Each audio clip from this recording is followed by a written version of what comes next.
almost like it's creating its own little atmosphere within itself.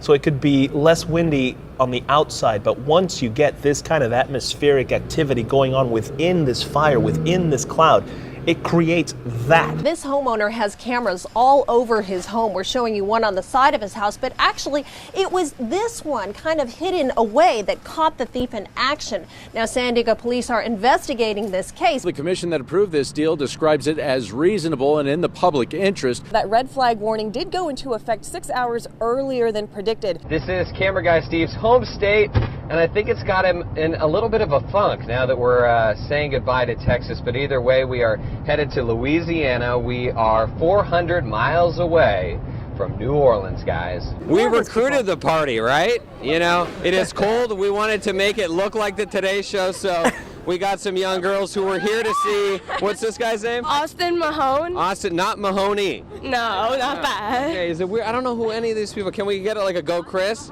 Go Chris!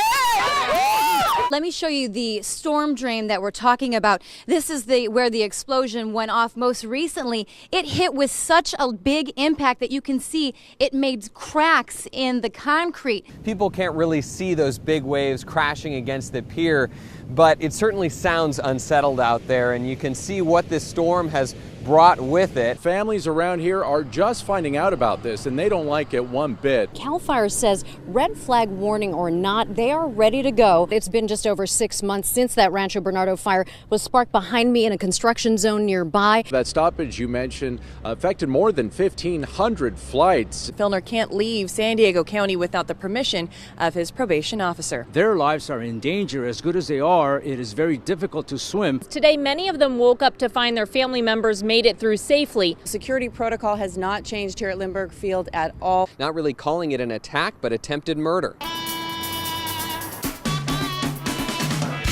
We are coming to you from a small town called Van Horn, Texas, home to Chuy's, a Mexican restaurant with very big flavor, a place made famous by a sports legend with a Texas-sized appetite. Walk with me over here because we're here in your main square, and I saw this Chicken Fried Steak Festival, and I knew coming to a town like this that you would have a festival like this. We have made it to New Orleans and stopped at a restaurant called Manning's. It is going to be a great place to be on Super Bowl Sunday here in New Orleans, considering the owner is Archie Manning, a football star in his own right, and he's got a son named Peyton?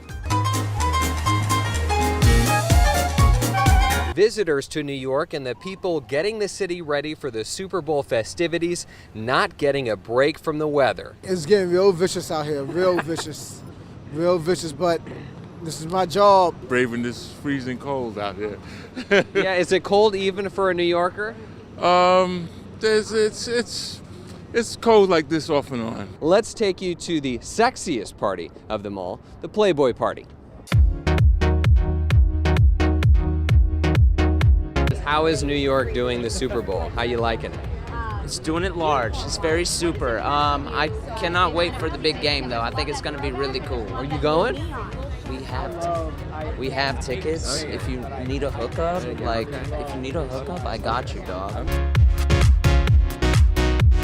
I wanted to experience what it's like being in the city of the Super Bowl, and it's definitely living up to my expectations. There are fans all over the place, rooting for different teams, and you know what? New York City knows how to throw a party.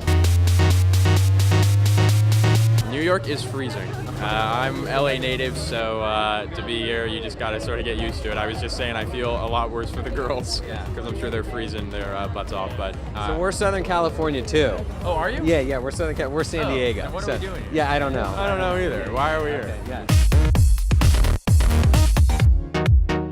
New York has been crazy lately, not only because it's cold, but there's so many football fans out there. It's been a lot of fun walking around and meeting people. And the party tonight, what are you looking forward to? What are you expecting? Just two things. Okay. You fill in the blank. So many parties to be had this weekend. There was a GQ party, there was a Maxim party, you name it, there was a party for it. On the red carpet where we had the best time, and I think you'll agree. Take a look at the highlights. Who's gonna win? I don't know. Come on, tell me. It's crazy. It's like the Grammys. It's going to be awesome. I was like, no, I can't even pick like the final, for the final two. I'd be horrible. You're right here, but you need to come right here. And you just, Oh, he doesn't wear socks. No, everyone knows that. You don't wear socks? How often do you change your shoes? What? How often do I change my shoes? Quite a bit. We'll take a look at these tracks. You can see the bus drove all the way up into the earth, then spun around 180 degrees and flipped on its side. And investigators say it's going to take some time to answer the question as to what exactly happened here. The 20-ton bus lost control and careened off the 15 freeway, spinning backwards and flipping on its side. Firefighters, outnumbered by patients, had Good Samaritans jump into action to help triage the wounded. One woman was killed and 6 people were seriously injured. The range of injuries are anywhere from internal to extremities injuries, where their arms, legs, multiple injuries as you would expect in a bus that did not have seatbelts. It took hours before heavy machinery trucks were able to lift the bus so the coroner's office could remove the remains of the woman rescuers say was 64 years old. At some point, the bus started to fishtail a little bit. He tried to regain control of the bus, was unable to do so. The bus originated from Panorama City, taking a group of adults and senior citizens to the Valley View Casino for a night of dinner and gambling. But as the rain fell, the roads became slick. I'm sure that the weather did play some part. I don't know if it was raining at the time. I do know that when my guys showed up, it had a slight drizzle. Tonight, investigators are still looking into all possible mechanical failures along with external factors. In total, there were 20 people on the bus, and the 56-year-old driver says he was only driving 55 miles per hour before the accident. Tonight, investigators are sifting through the evidence and trying to glean how this massive machine could have lost control so unexpectedly.